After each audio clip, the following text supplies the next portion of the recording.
Hello viewers, আসসালামু আলাইকুম। Welcome back to my channel.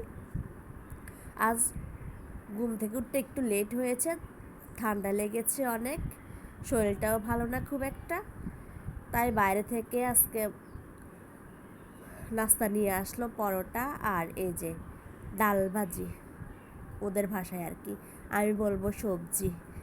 খেয়ে নিলাম, চা নাস্তা খাওয়া শেষ। এবার চলে এলাম রান্নাঘরে। শরীর যত অসুস্থ হোক না কেন, বাসার পরিবারের জন্য তো রান্না অবশ্যই করতে হবে। রাইস কুকারে ভাতটা বসিয়ে দিয়েছি আর ইনভার্টার চুলায় ডাল সিদ্ধ দিয়েছিলাম। গ্যাস খুব একটা থাকে না, এইটুকু তো সবাই জানে। কারেন্টের চুলা ছাড়া তো উপায় নেই। আমি ইনভার্টার চুলাটাই কিনেছি।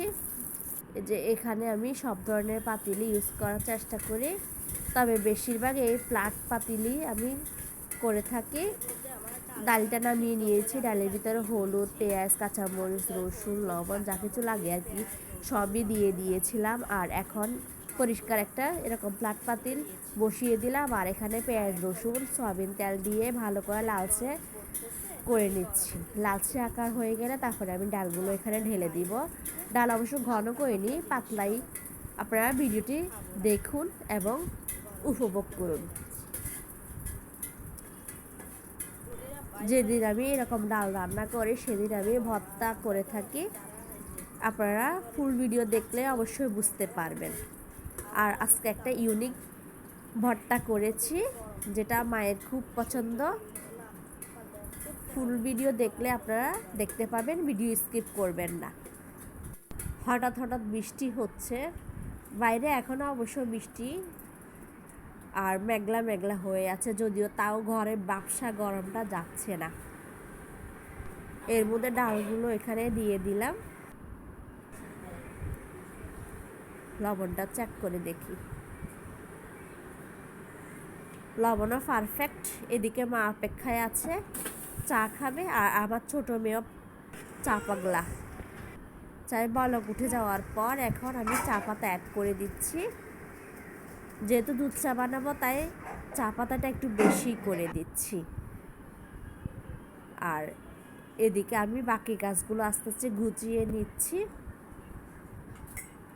দুধ চিনি অ্যাড করে নিয়ে চায়ের লিকারটা ঢেলে নিচ্ছি। আমরা সকালে যতই দেরি করে হোক বা সকাল সকাল হোক না কেন চা খাই, খেলেও তাও 12টা-1টার দিকে এক কাপ চা আমাদের খেতেই হয়, যা অভ্যাসও বলতে পারেন। তাছাড়া মুরব্বি আছে যেহেতু, তাহলে তো ওনার পছন্দর বাইরে তো চলা যাবে না, সেটা শত কাজ থাকুক না কেন। যাই হোক, কথা বলতে বলতে যে চাটা হয়ে গেছে। আর যে সামান্য স্ন্যাক্স মানে বিস্কুট দিলাম। এর মধ্যে আলুগুলো সুন্দর করে ধুয়ে নিয়ে চলে আসলাম। তারপর পানি দিয়ে যে সিদ্ধ দিয়ে দিলাম।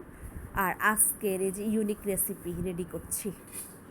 আশা করি ভিডিওটি স্কিপ করবেন না, দেখবেন। কক্সবাজার থেকে অর্ডার করছিল এগুলি, মলা শুটকি। দেখুন কতটা পরিষ্কার, তাও আমি একটু একটু দেখে নিচ্ছি আর কি। এবার কয়েকটা শুকনো মরিচ নিয়ে নিচ্ছি। এগুলো দিয়ে দারুণ একটা রেসিপি তৈরি করব। ঝালটা যার যার পছন্দ মতো দিবেন, আমি আমার পছন্দ মতো নিচ্ছি। এর মধ্যে আলুগুলো সিদ্ধ হয়ে গেছে, পানিটুকু আমি ফেলে দিব আর এগুলো সুন্দর করে টেলে নিব। এই যে টেলে নিলাম। আর শুকনো কড়াই বসিয়ে দিয়ে এখন এখানে রসুন কয়েকটা আর শুকনো মরিচ কয়েকটা ভালো করে টেলে নিচ্ছি।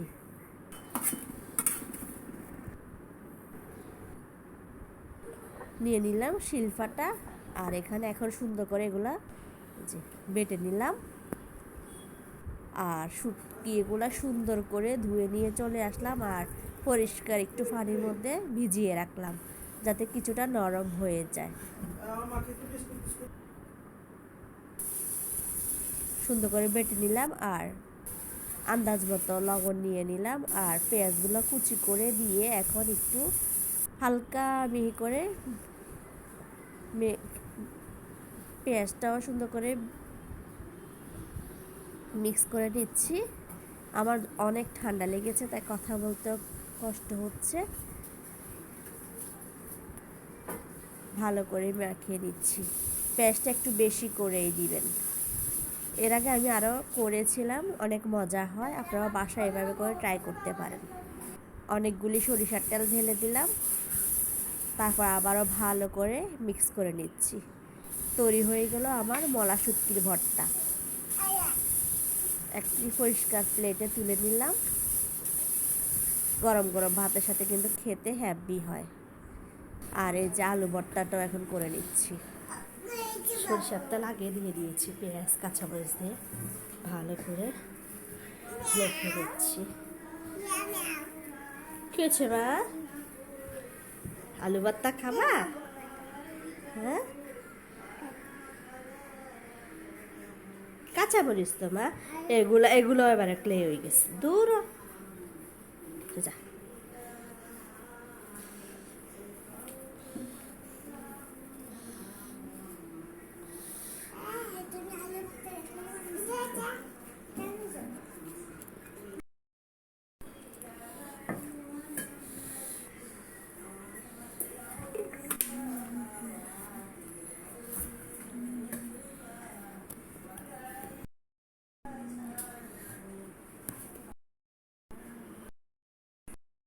আলু ভর্তাও রেডি, শুটকি ভর্তাও রেডি। এখন একটা বড় থেকে আম ছিল ফ্রিজে, এই আমটা এখন কেটে নিলাম। একটু পাতলা স্লাইস করে করে কেটে নিয়েছি। হালকা লবণ ও গুঁড়ো মরিচ নিয়ে নিলাম। আমটা আমছে যে কয়েকদিন হয়েছে অবশ্য।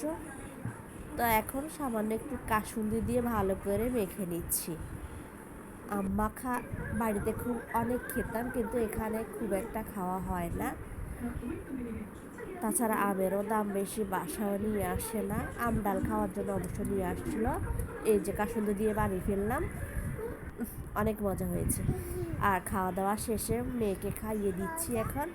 ওকে খাওয়ানো আজকে একটু দেরি হয়ে গেছে। আমাদের খাওয়া অবশ্য শেষ, ও খেতে দেরি হয়। ভালো থাকুন, সুস্থ থাকুন, আল্লাহ হাফেজ।